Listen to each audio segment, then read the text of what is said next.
नमस्कार प्यारे बच्चों, एक बार फिर से स्वागत है आपका हमारे प्यारे से YouTube चैनल श्रीमती सोना देवी इंटर कॉलेज में। आज के वीडियो में हम शुरू करेंगे कक्षा 10 के भौतिक विज्ञान के पहले अध्याय प्रकाश का परावर्तन एवं अपवर्तन। तो आइए समय नष्ट न करते हुए हम सीधे चैप्टर पे आते हैं। चैप्टर का नाम है प्रकाश का परावर्तन एवं अपवर्तन। प्रकाश का परावर्तन एवं अपवर्तन। तो सबसे पहले इस अध्याय में हम ये समझेंगे प्रकाश के बेसिक चीजों के बारे में। प्रकाश का अध्ययन भौतिक विज्ञान की जिस शाखा में किया जाता है उसको हम कहते हैं प्रकाशिकी। यानी प्रकाश का अध्ययन जिस शाखा में होगा उसे हम क्या कहेंगे? प्रकाशिकी। भौतिक विज्ञान की वह शाखा जिसके अंतर्गत प्रकाश के गुणों का, उसकी घटनाओं का अध्ययन होता है उसे हम कहते हैं प्रकाशिकी। तो अब समझते हैं कि प्रकाश क्या होता है। तो प्रकाश जो है वो एक प्रकार की ऊर्जा है। प्रकाश क्या है? एक प्रकार की ऊर्जा है। प्रकाश एक प्रकार की विद्युत चुंबकीय तरंग भी है। विद्युत चुंबकीय तरंग भी है। तो प्रकाश के ऊर्जा होने की वजह से हमें वस्तुएं जो है वो दिखाई देने की जो घटना होती है वो किसके कारण होती है? प्रकाश के कारण होती है। तो वस्तुएं दो टाइप की होती हैं, एक होती है दीप्त वस्तुएं और एक होती है अदीप्त वस्तुएं। दीप्त का मतलब जिनमें खुद की लाइट होती है। जैसे अभी ये जो हमारा पैनल है इसकी खुद की लाइट रहती है, हमें दिखाई देती है। अगर कमरे में अंधेरा भी होगा तब भी ये दिखाई देगा, लेकिन कमरे में अंधेरा कर दिया जाए, पैनल को भी बंद कर दिया जाए तो ना हमें पैनल दिखेगा ना हम दिखेंगे ना बोर्ड पर कुछ लिखा हुआ दिखाई देगा। तो जिसके पास खुद की लाइट है उन्हें हम कहते हैं दीप्त वस्तु, और ऐसी वस्तु जिनके पास खुद की लाइट नहीं है उन्हें हम कहते हैं अदीप्त वस्तु। तो दीप्त वस्तुएं तो हमें अपने आप दिखाई देती हैं, लेकिन अदीप्त वस्तुओं को देखने के लिए हमें ऊर्जा की आवश्यकता होती है। उसी ऊर्जा को हम क्या कहते हैं? प्रकाश कहते हैं। अब आइए समझते हैं प्रकाश की उपस्थिति में वस्तुएं दिखाई कैसे देती हैं। प्रकाश की उपस्थिति में वस्तुओं को दिखाई देने की जो घटना है इसको हम अगर अच्छे से रिलेट करें तो अनिल कपूर साहब की एक मूवी आई थी मिस्टर इंडिया, शायद आप लोगों ने देखा होगा। मिस्टर इंडिया में उनके पास एक घड़ी होती थी। जब वो उस घड़ी को पहनते थे तो घड़ी को पहन करके गायब हो जाते थे। तो घड़ी को पहन के गायब होने का जो फिनोमेना था मूवी के स्टार्ट में बताया गया है कि जो भी इंसान उस घड़ी को पहनेगा उसका पूरा का पूरा शरीर कांच का हो जाएगा। किसका हो जाएगा? कांच का। और कांच एक ऐसा पदार्थ है जो प्रकाश को अपने एक पार से दूसरे पार जाने देता है। तो कल्पना करिए कि मान लीजिए हमारा घर है, मेरे घर के सामने किसी और का घर है, उसके घर पे लगी है खिड़की,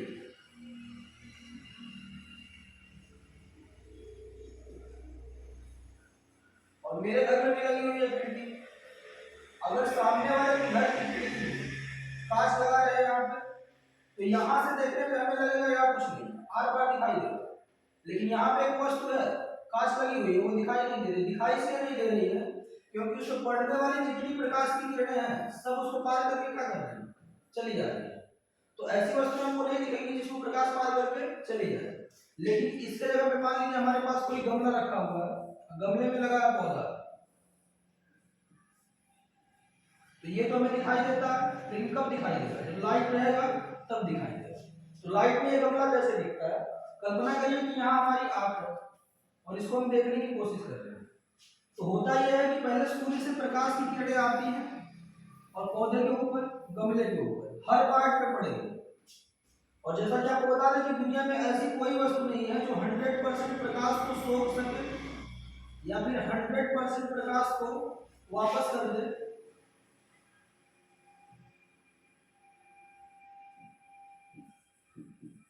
100% प्रकाश को सोखना और वापस करना, ऐसा गुण दुनिया में किसी वस्तु में नहीं है। लेकिन आज एक जगह ऐसी है जहाँ पे अगर कितना भी प्रकाश भेज दें हम, कितनी भी मात्रा में भेज दें, वहां से प्रकाश लौट के वापस नहीं आएगा। आप लोग नाम सुने होंगे ब्लैक होल। ब्लैक होल में जाने वाली जितनी भी प्रकाश की किरणें होती है, जितना भी प्रकाश भेज दिया जाए वहां से निकल होकर वापस नहीं आएगा। तो खैर हमको वस्तु के बारे में पढ़ना, ब्लैक होल हमारा टॉपिक है नहीं। तो इस पे पड़ने वाली प्रकाश की कुछ किरणें पौधे पे और गमले पे रुकेंगी, बाकी कुछ किरणों को ये वापस करेगा। तो वापस करता है तो हर डायरेक्शन में करता है। हर डायरेक्शन में जाने का मतलब प्रकाश हमारी कहां तक आएगा? आंख तक। तब जाके ये वस्तु हमको विजिबल हो रही है दिखाई दे रही है। तो प्रकाश को आप लोगों ने अच्छे से समझ लिया है कि प्रकाश एक प्रकार की क्या है, प्रकाश एक प्रकार की ऊर्जा है जिसके द्वारा वस्तु क्या होती है, दिखाई देती है। और प्रकाश एक प्रकार की क्या है, विद्युत चुंबकीय तरंग। अब आते हैं अगले टॉपिक पे जिसका नाम है प्रकाश का परावर्तन। जैसा कि लेसन के नाम में था हमारे प्रकाश का परावर्तन एवं अपवर्तन। अगला हमारा टॉपिक है प्रकाश का परावर्तन, रिफ्लेक्शन ऑफ लाइट। परावर्तन क्या होता है, प्रकाश को समझ चुके हैं, प्रकाश को समझना नहीं है। अब परावर्तन समझ जाएंगे तो प्रकाश का परावर्तन समझ में आएगा। परावर्तन का मतलब होता है किसी भी वस्तु का टकरा के वापस आना, वापस आना। जैसे अगर बॉल को दीवार पे मारा जाए, परावर्तन का अर्थ होता है किसी भी वस्तु का टकरा करके वापस आना। जैसे अगर किसी बॉल को दीवार पे हिट करते हैं तो बॉल हिट होकर कहाँ आती है, वापस आती है। तो वहां परावर्तन किसका हो रहा है, बॉल का हो रहा है। लेकिन हमें यहाँ परावर्तन किसका पढ़ना है, प्रकाश। तो एक्चुअल में तो परावर्तन हर जगह से होता है। हमारी बॉडी से परावर्तन हो रहा है, इस पैनल से परावर्तन हो रहा है, कमरे में रखी हुई हर चीज से परावर्तन हो रहा है। परावर्तन के कारण ही वस्तु दिखाई देती है, प्रकाश के परावर्तन के कारण। लेकिन अगर परावर्तन को अच्छे से देखना है और समझना है तो इसके लिए हमको पहले मिरर देखना पड़ेगा। मिरर का मतलब दर्पण, जिसमें हम लोग चेहरा देखते हैं, मेकअप करते हैं, खुद को सजते संवरते हैं। अगर किसी मिरर को लेकर के किसी लेजर लाइट को यहाँ से डाला जाए तो लेजर लाइट आके इस पर टकराएगी और टकराने के बाद लेजर लाइट जो है ये रिटर्न चली जाएगी। तो प्रकाश आया, दर्पण से टकराया, टकरा के कहाँ चला गया, वापस चला गया। इसी घटना को हम कहते हैं प्रकाश का परावर्तन। अब इस प्रकाश के परावर्तन से रिलेटेड कुछ चीजें हैं जिसको हम देख लेते हैं। अगर जिस बिंदु से प्रकाश परावर्तित हो रहा है वहां पे 90 डिग्री का एंगल बना के रेखा खींच दें तो इस रेखा को हम कहते हैं अभिलंब। क्या कहते हैं, अभिलंब। जो किरण दर्पण की तरफ आ रही है इस किरण को हम कहते हैं आपतित किरण। क्या कहते हैं, आपतित किरण। दर्पण से दूर जाने वाली किरण को परावर्तन के बाद जो जा रही है इसको हम कहते हैं परावर्तित किरण। क्या कहते हैं, परावर्तित किरण। तो परावर्तन आपको समझ गए। प्रकाश जब किसी चमकदार तल पे या सतह आकर के टकराता है तो पुनः उसी माध्यम में कहां चला जाता है, वापस। इसी घटना को हम कहते हैं प्रकाश का परावर्तन। अब हम पढ़ेंगे परावर्तन के दो नियमों को कि परावर्तन जो हो रहा है उसके नियम क्या क्या है। तो परावर्तन का हमारा जो पहला नियम है, एक बार आप लोग सुन लीजिए, डेफिनेशन हम लिख देंगे। हमारी जो आपतित किरण है, परावर्तित किरण है और हमारा जो अभिलंब है, तीनों के तीनों एक ही प्लेन पे होते हैं, एक ही तल पे होते हैं। जैसा कि आप लोगों को दिख रहा है कि जो हमारा व्हाइट बोर्ड है या डिजिटल बोर्ड है वो पूरा का पूरा क्या है, एक तल है। तो हमारी आपतित किरण भी इसी तल पे है, परावर्तित किरण भी इसी तल पे है और जो अभिलंब है वो भी कहाँ है, उसी तल पे। दूसरे तल में कहीं नहीं है, बाहर से कहीं खींचने की आवश्यकता नहीं है। तो पहला हमारा जो नियम है वो ये है कि हमारी आपतित किरण, आपतित किरण कामा परावर्तित किरण तथा लंब भी लिख सकते हैं अभिलंब को, इसमें कोई समस्या नहीं है। लंब तीनों एक ही तल में होते हैं, एक ही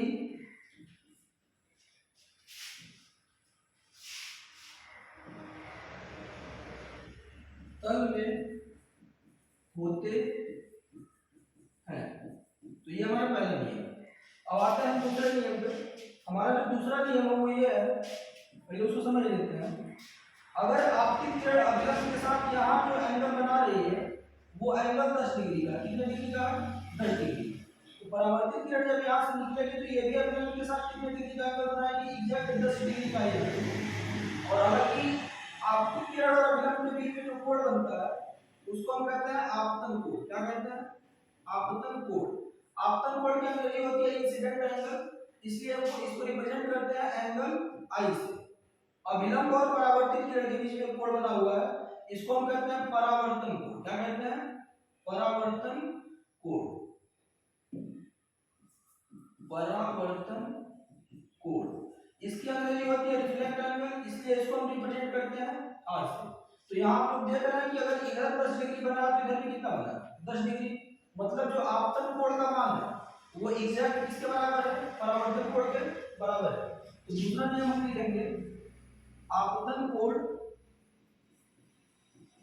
सदैव, सदैव मतलब हमेशा किसके बराबर होता है? परावर्तन कोण के बराबर होता है। परावर्तन कोण के बराबर होता है, होता है। मतलब हम लिख सकते हैं कि एंगल आई का जो मान है वो हमेशा किसके इक्वल रहेगा? एंगल आर के। तो इस प्रकार हमने पढ़ा कि प्रकाश किसी सतह से टकराएगी, टकरा के वापस जाएगी तो ये घटना कहलाती है प्रकाश का परावर्तन। परावर्तन के दो नियम है। पहला नियम आपतित किरण, परावर्तित किरण तथा लंब, तीनों कहाँ होते हैं? एक ही तल में होते हैं। जैसा कि बोर्ड एक पैनल है, एक तल है, प्लेन है, तीनों के तीनों वहीं पे। और जितना कोण यहाँ बनेगा आपतन कोण उतना ही कोण कहाँ बनेगा? हमारा परावर्तन कोण। यानी कि आपतन कोण का जो मान है वो सदैव किसके बराबर होगा? परावर्तन कोण के बराबर होता है। तो लिख सकते हैं एंगल आई बराबर एंगल आई। तो इस प्रकार हमारा परावर्तन खत्म हुआ। इसके बाद हम देखेंगे परावर्तन के प्रकार। परावर्तन जो होता है वो दो प्रकार का होता है। एक होता है हमारा नियमित परावर्तन और एक होता है अनियमित परावर्तन। अब हम पढ़ेंगे परावर्तन के प्रकार। परावर्तन के प्रकार। तो परावर्तन दो टाइप का होता है। एक होता है रेगुलर और एक इनरेगुलर, जिसको हम कहते हैं नियमित परावर्तन, नियमित परावर्तन, और दूसरे का नाम है अनियमित परावर्तन। अनियमित परावर्तन। नियमित परावर्तन क्या इसको समझते हैं? तो पहले हम देखते हैं नियमित परावर्तन।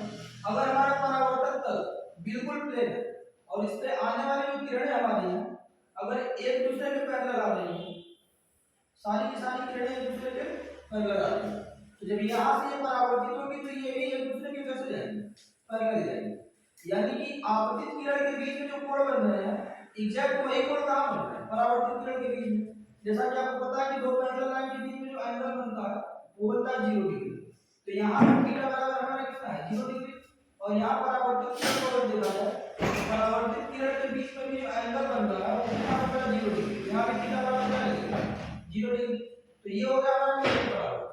लेकिन हमारा परावर्तक तल अगर प्लेन में हो वो जिगजैग हो इस तरीके से करके, तो यहाँ से जो परावर्तन होगा वो होगा हमारा अनियमित परावर्तन।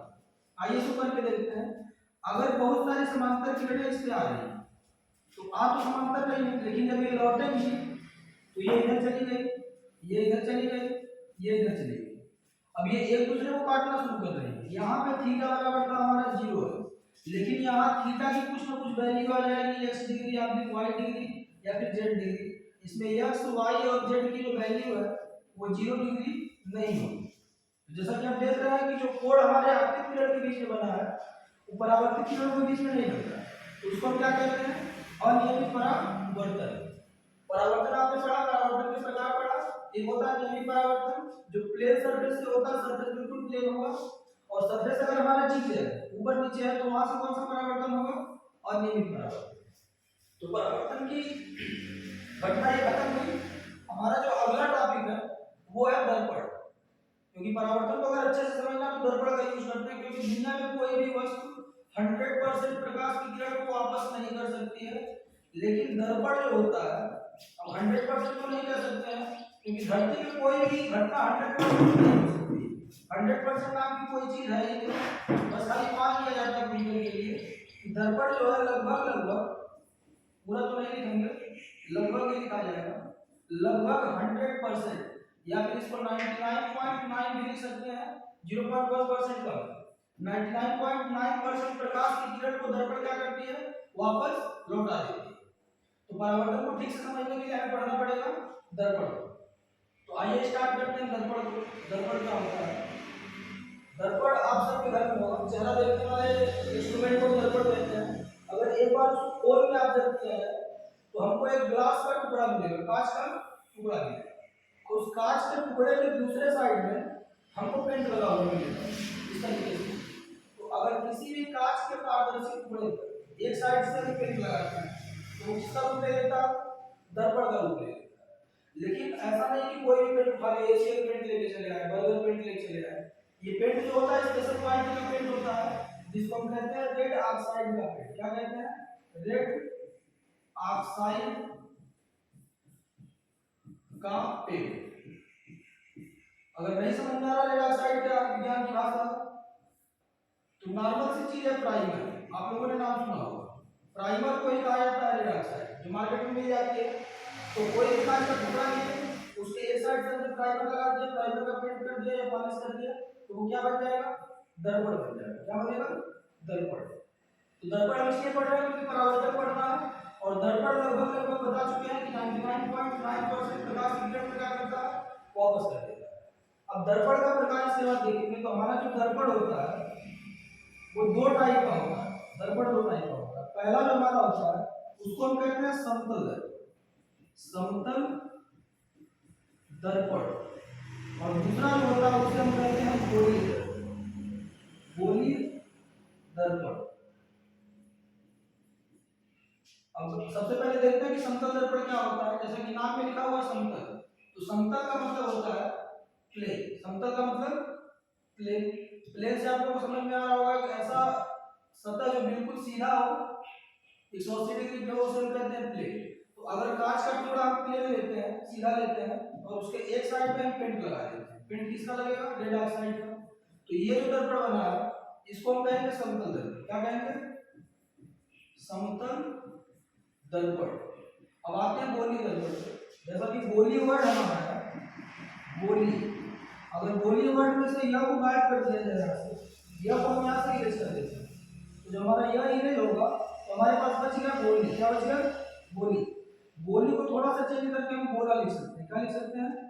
गोला। अब गोला क्या होता है उसको देखते हैं। ये हो गया गोला। तो गोलीय दर्पण बनाने के लिए हमको गोला चाहिए। वो जो गोला चाहिए, ये गोला कांच का होना चाहिए। किसका होना चाहिए? कांच का। ऊपर से ये गोला पारदर्शी होना चाहिए। कैसा होना चाहिए? पारदर्शी। जब भी दर्पण बनाएंगे, चाहे समतल बनाए चाहे हम गोलीय दर्पण बनाए, दोनों में जो कांच का टुकड़ा होगा वो कैसा होगा? पारदर्शी होगा, यानी आसपास दिखने वाला होना चाहिए।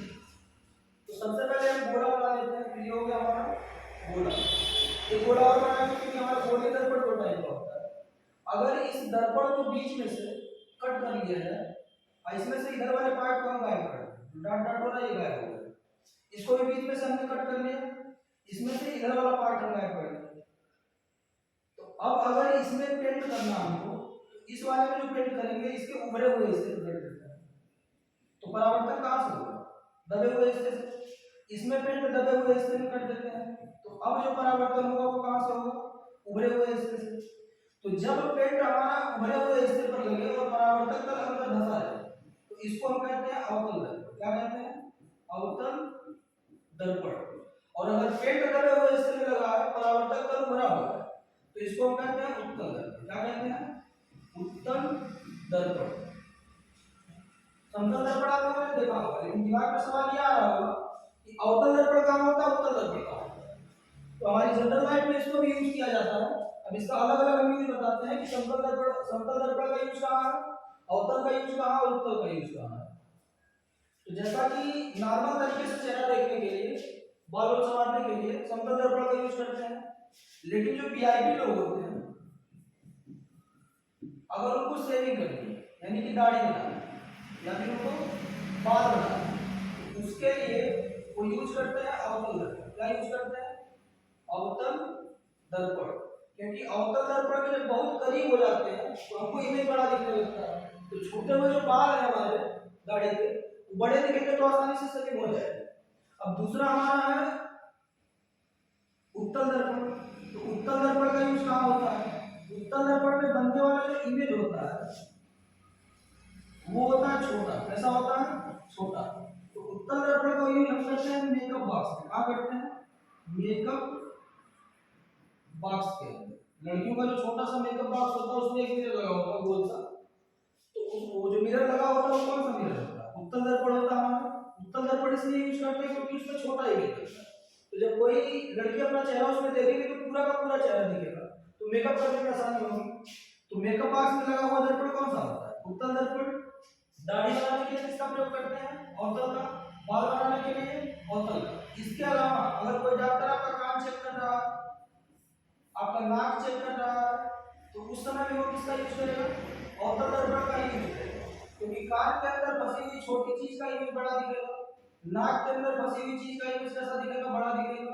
अगर मुंह के अंदर हमको दांत की कोई जांच करवानी है, दांत में कुछ फंसा हुआ है, तो दांत की भी जांच करने के लिए किसका यूज करेंगे हम, ऑप्टल रबर का ही यूज करेंगे। तो इस प्रकार आज हमने यहाँ तक प्रकाश के परावर्तन को देखा।